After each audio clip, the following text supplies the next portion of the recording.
The stars don't question how they shine.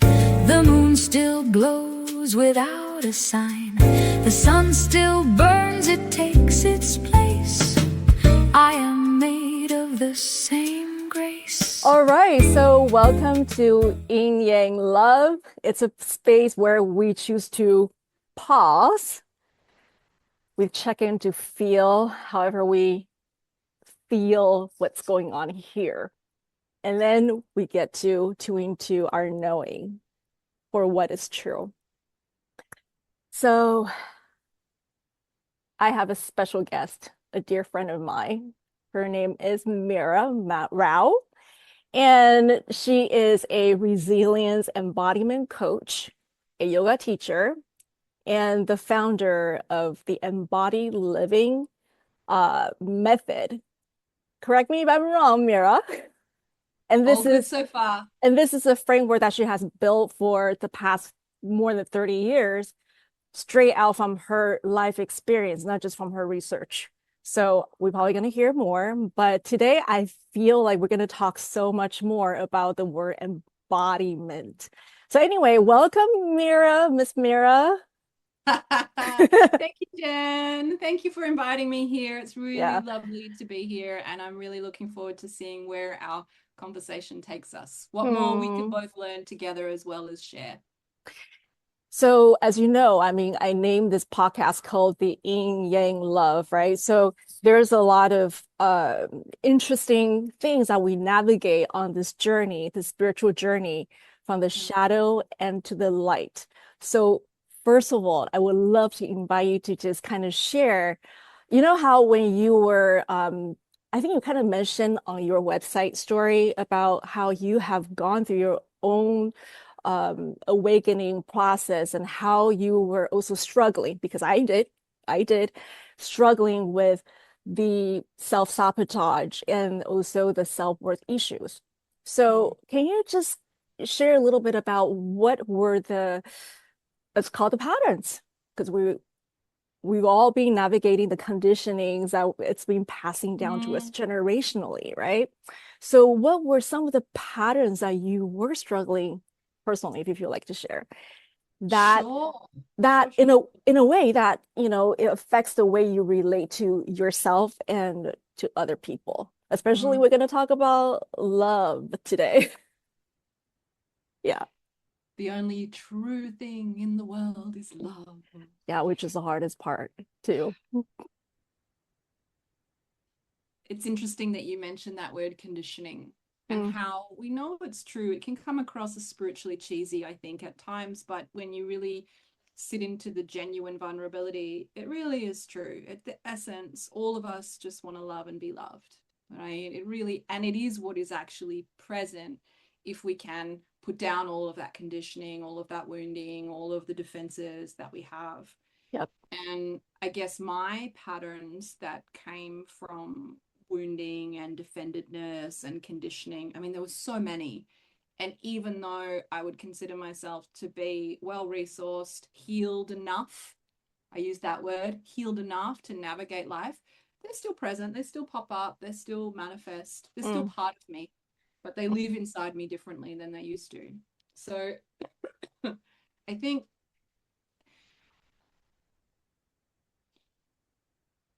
one of the primary ones, it's hard for me to answer this question, to be honest. mm, Perhaps because there are so many, and my mind is reaching for a bunch of them. But if I kind of break it down into what was the core and what was the essence of the problem that drove all the different patterns, I didn't know how to love and be compassionate with myself as a human. I mm, just didn't have that blueprint internalized or accessible from childhood conditioning. I believe we have the blueprint in our soul and our essence, all of us, and yet it's quite difficult for that love to, sorry about this, to come out yeah. if we didn't get that healthy adult brain holding our young developing childhood brain.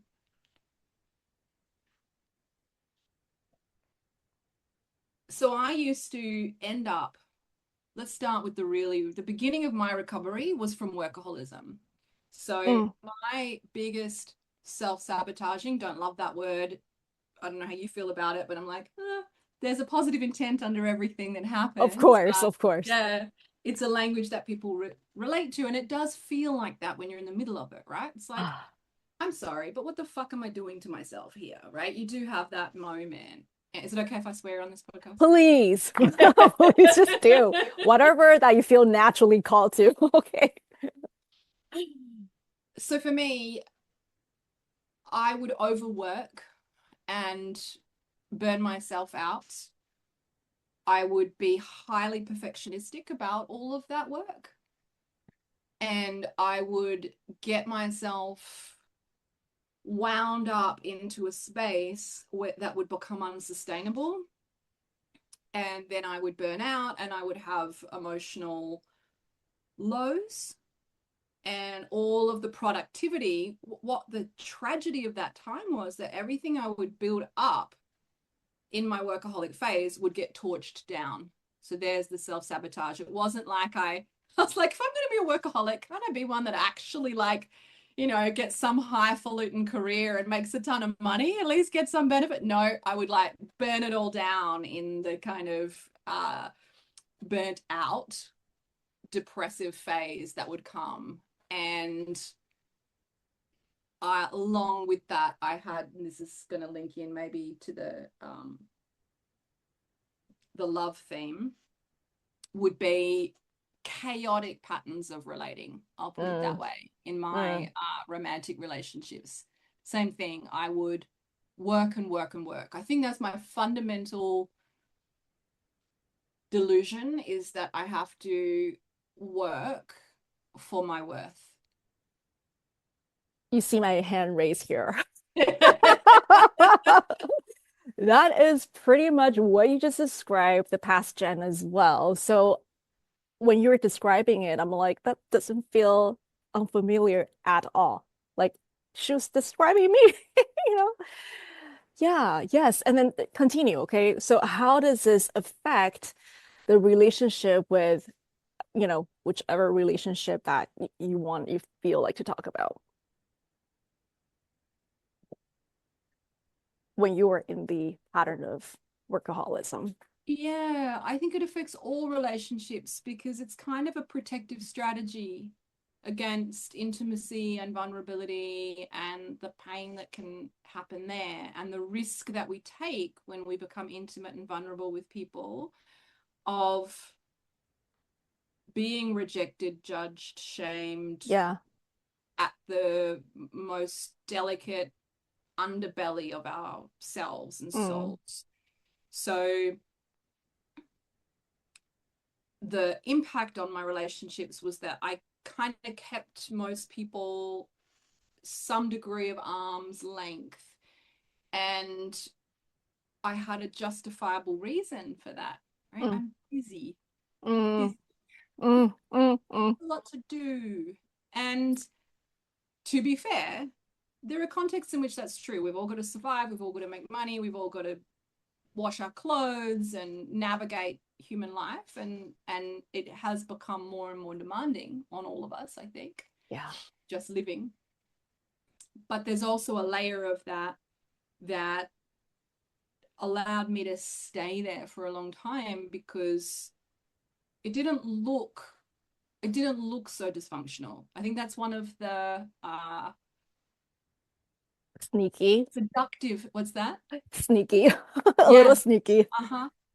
Yeah. Seductive too. Yes. It's seductive. Workaholism is very rewarded culturally. You look like people would see me that way. Oh, you're very accomplished, you're a high achiever, etc., etc. And again, there's aspects of truth in that, and it's not black and white.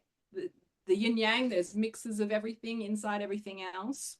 Yeah. But it almost allowed me to stay inside a dysfunctional pattern for longer because it has the sneaky illusion of being quite functional, even if you're melting inside, which many people are. Thank you for naming it so loudly out. It's almost feeling like the escapism, Mm. like a Mhm. professional escapist, to be very honest.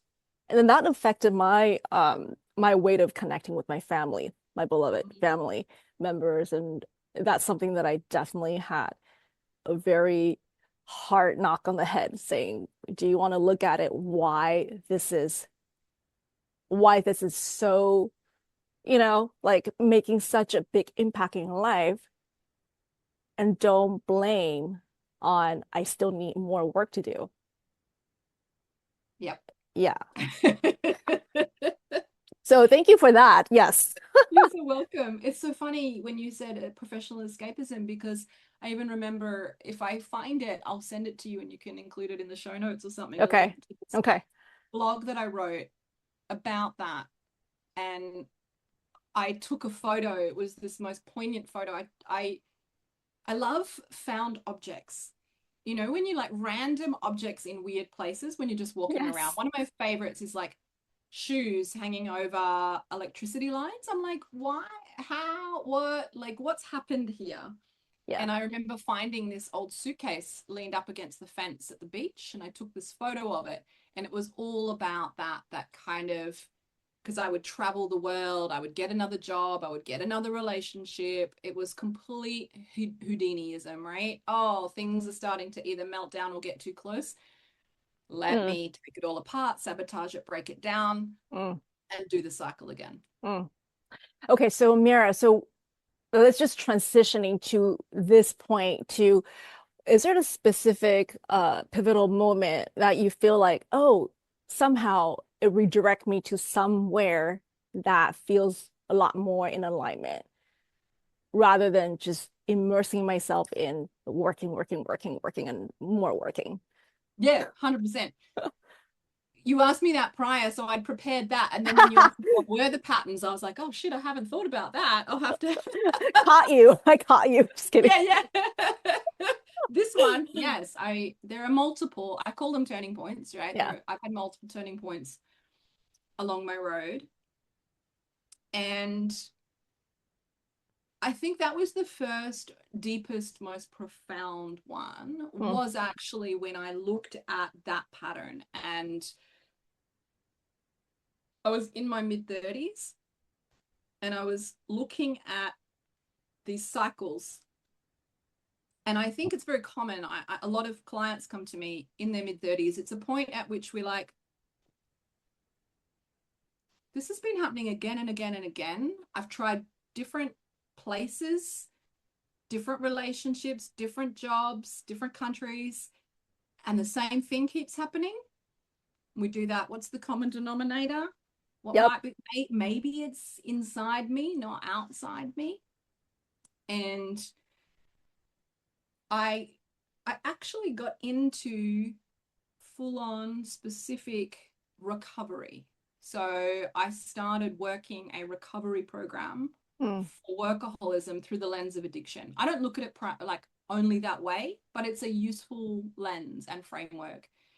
And it was in the 12-step community. So there were all of the behavioral strategies that they suggest and help. hmm. There's the community of the group.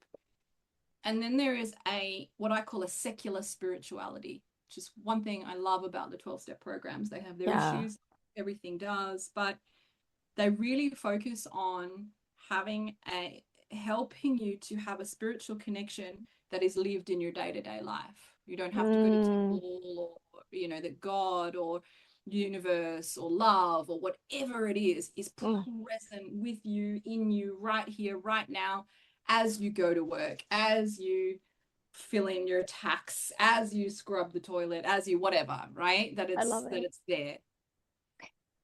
So it just gives me a sense of returning home, right? And wherever you go, the home goes with you, Yes. including traveling, right? So that sense of returning home, tell me more about then how does that give you a sense of trust when you are stepping into like, okay, here comes a love relationship, a partnership, and I'm going to say a full yes to this.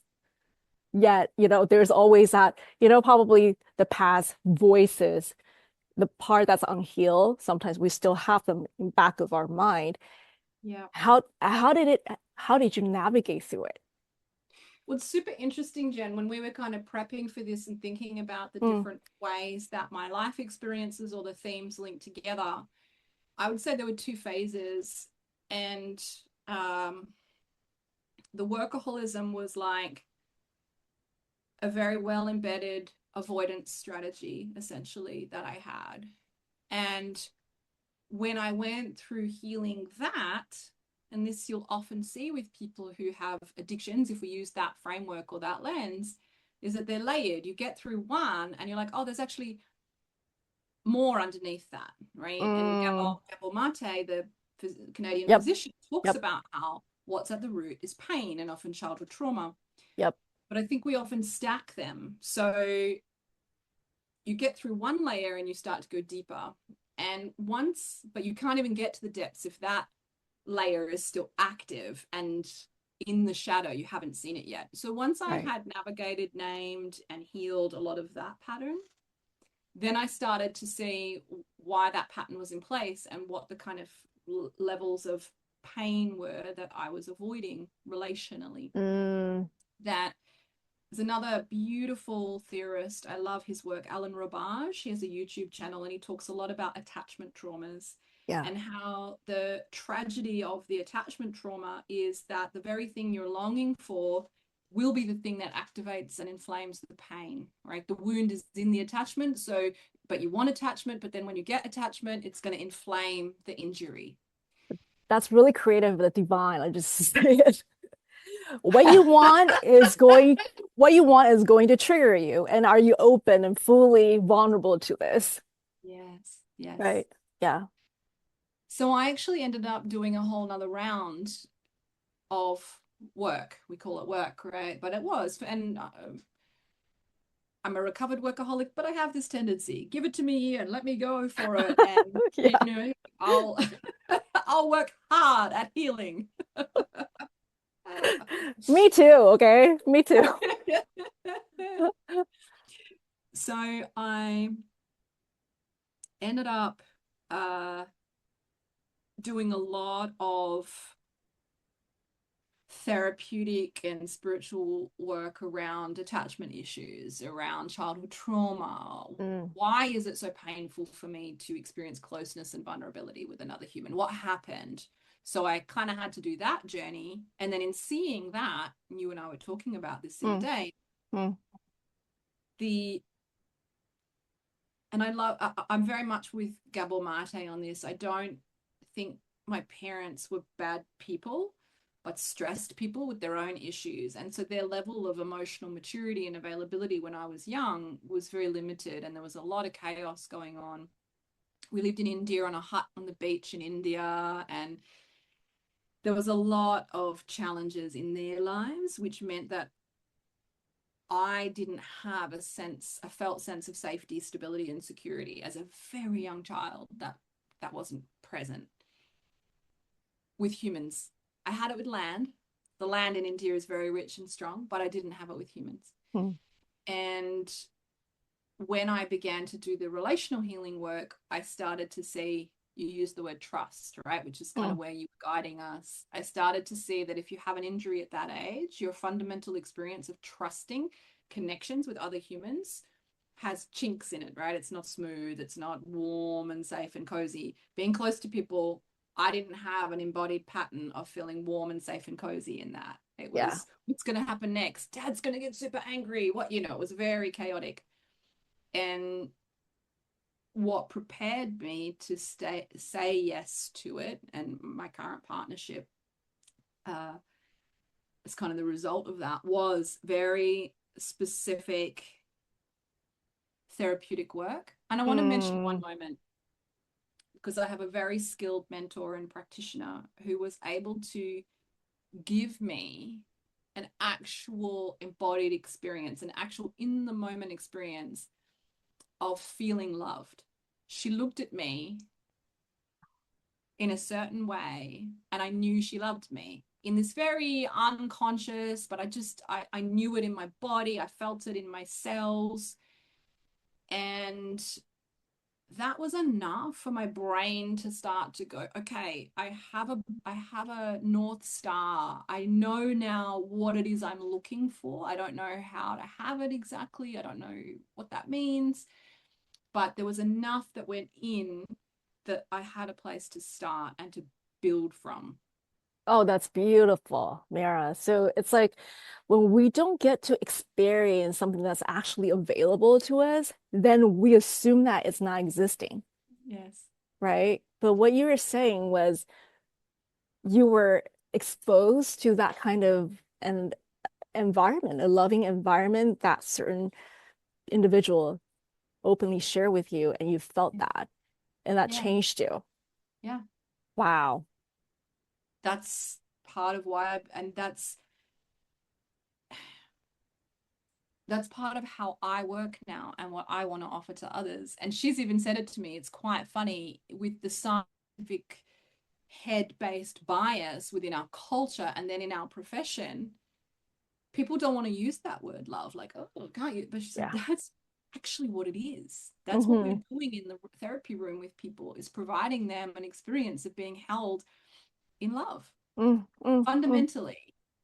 I'm a nerd with the best of them. Let's put this therapeutic model, that therapeutic model over it, look at it through this lens, look at it through that lens. But if you can, with healthy boundaries, knowing it's a professional context, but actually have a human to human heart connection and Mm, engagement, mm. that is what does the healing ultimately. Wow. Mira, I just feel like to ask you one thing about, because your center work is about the embodiment, Mm-hmm. embody loving. Yeah. So how are you going to, like navigate the challenges with your, for example, your current partner, right? How are you going to sustain the growth, both of your growth and the relationships' growth itself at the same time without Mm-hmm. losing yourself, Mm-hmm. right? Mm-hmm. Because embodied loving is something, it's not, I don't think it's a concept, but when people who are not used to the term of embodied loving, embodied living, they probably think it's only a concept. So can you share more about what does that feel like or look like when navigating in relationship? So do you mean, what does embodied loving feel like, or Yeah, like to be in a more concrete sense of embodiment. Let's just start from loving, from your way of connecting with your loved one in your relationship. Say there's a challenge. How are you going to show up rather so than let me withdrawn? come at it a slightly different way, actually, because what you said was, I imagine people think it's a concept, Yes, and they do, right? This is the yes. big challenge. And then if you switch over to the field of embodiment and somatics as we know it Mm, today, with lots mm, of beautiful and incredible practitioners, there can then also be this perception that it lives entirely. You've got to, like, when people come to me, they're like, Mira, I'm too much in my head. I've got to get out of my head. yes. And I've been saying this for years, and this is part of how I work, is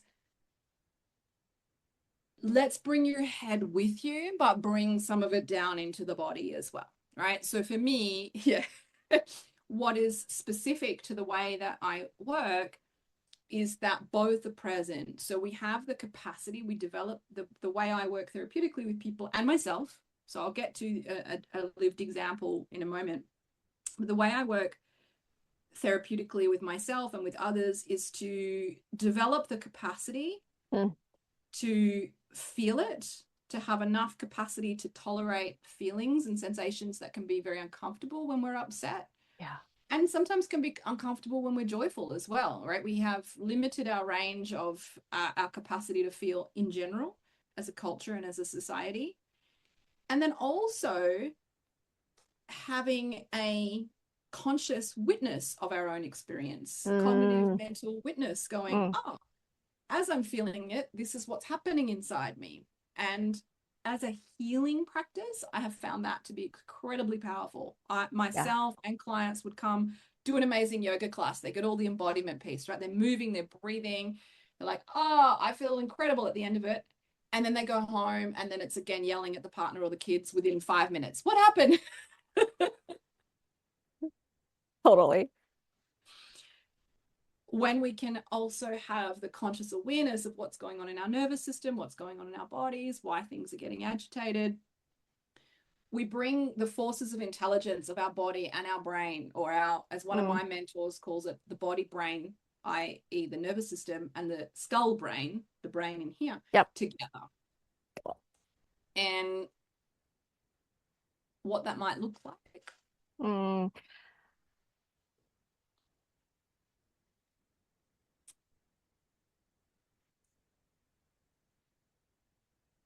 I don't know. I don't know, actually. Can I I say don't think, something then? It just yeah. because I had experience with you, remember, Yeah.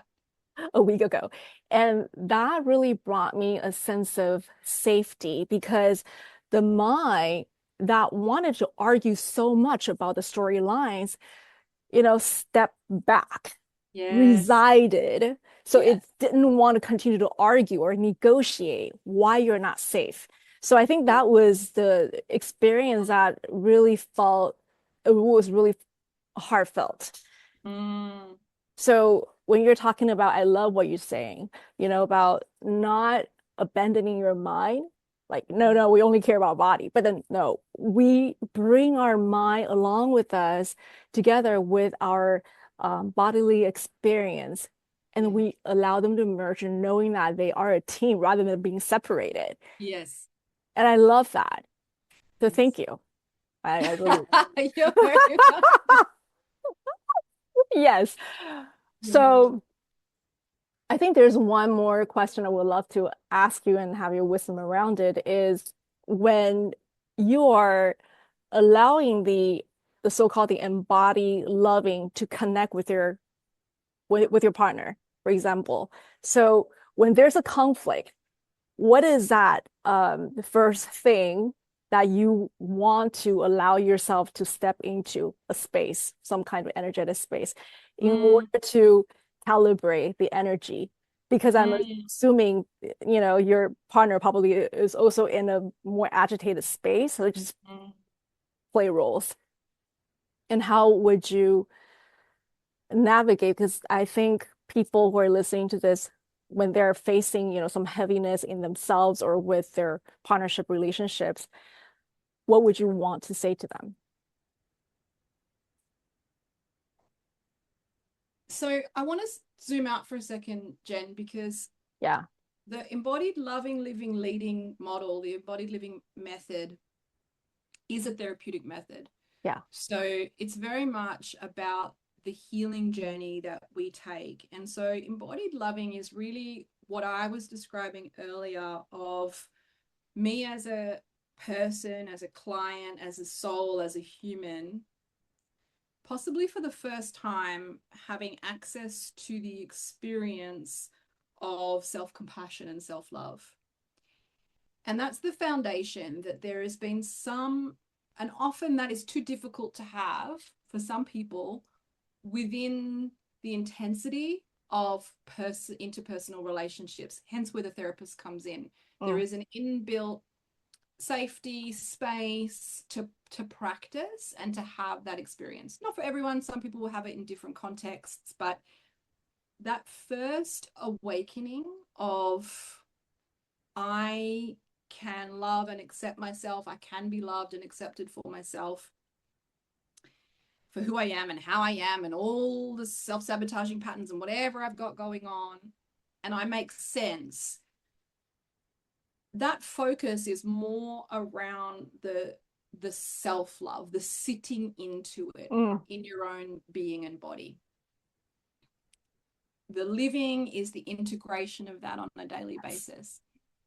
And the leading is where I start to coach people who have embodied it for themselves, who've experienced it and felt it for themselves, who've had time to start to practice within their own day-to-day lives how I care for myself and regulate my nervous system And then as they go through that period, this is what I experienced and what I guide people through. As they go through that, then we start to, we feel maybe resourced enough to start to look at, how do I lead with this? How do I lead with love? How do I lead in an embodied way in every dimension of my life, with my work, with my relationships? How do I come out self-led, authentic? Embodied loving is part of it.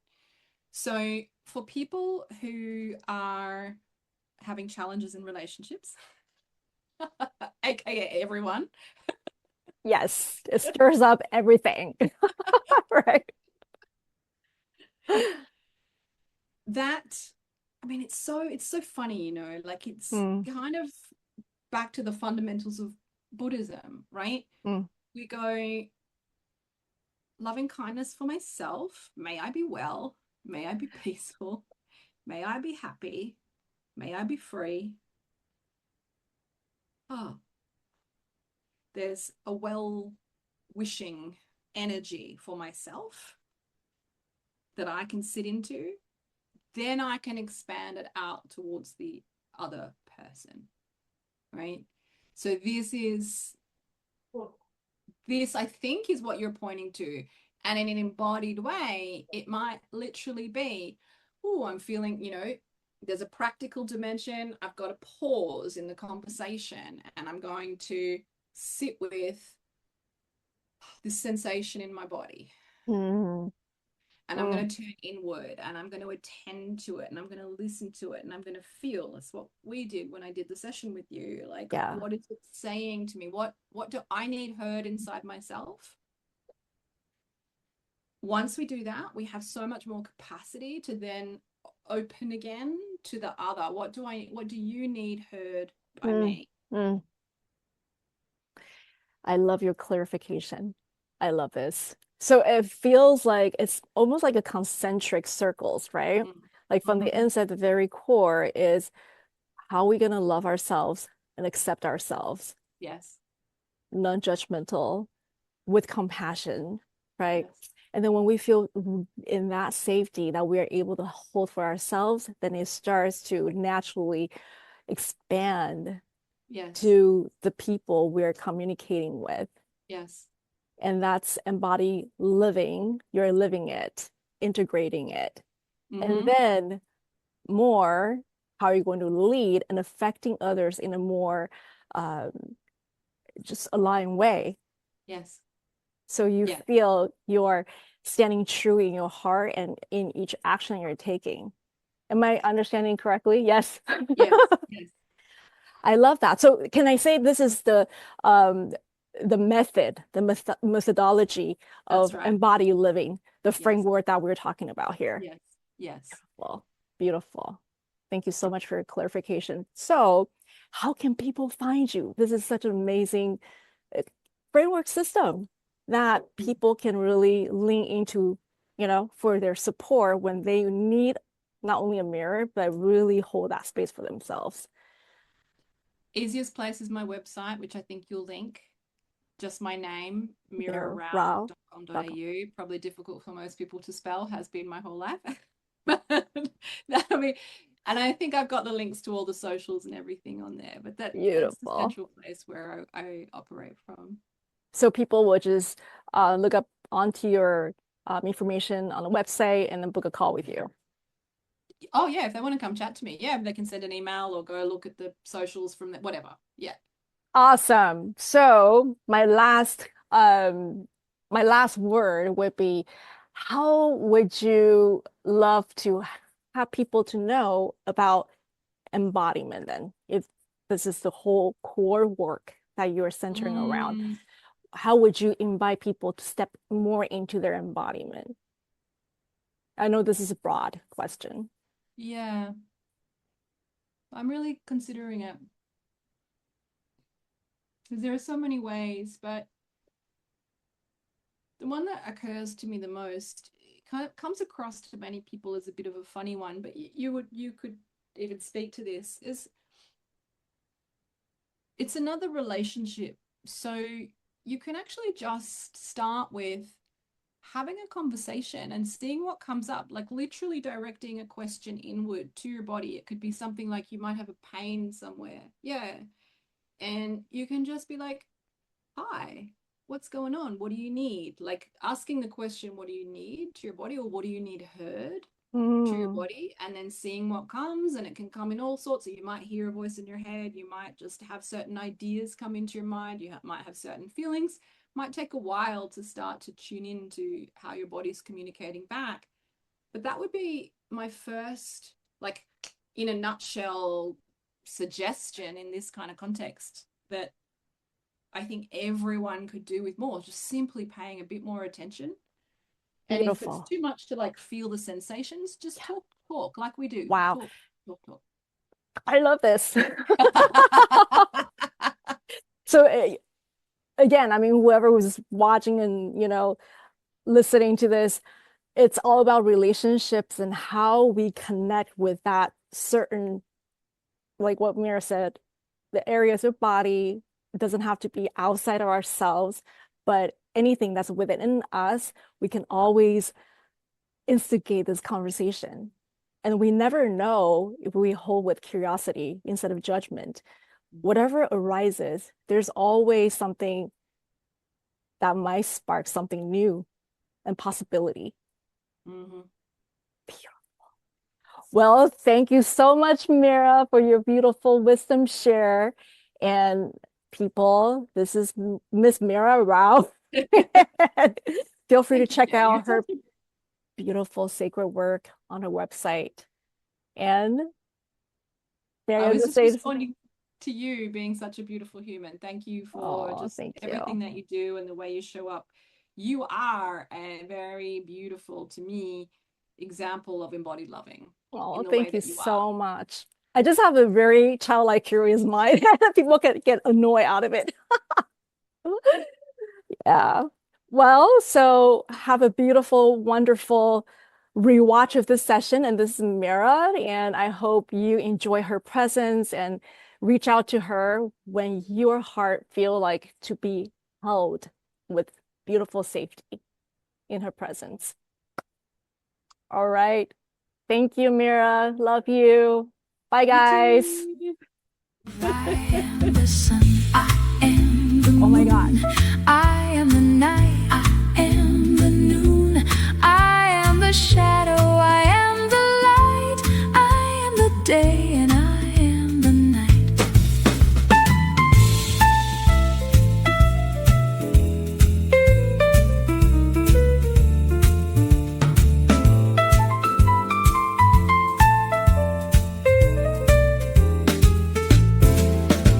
The stars don't question how they shine. The moon still glows without a sign. The sun still burns, it takes its place. I am made of the same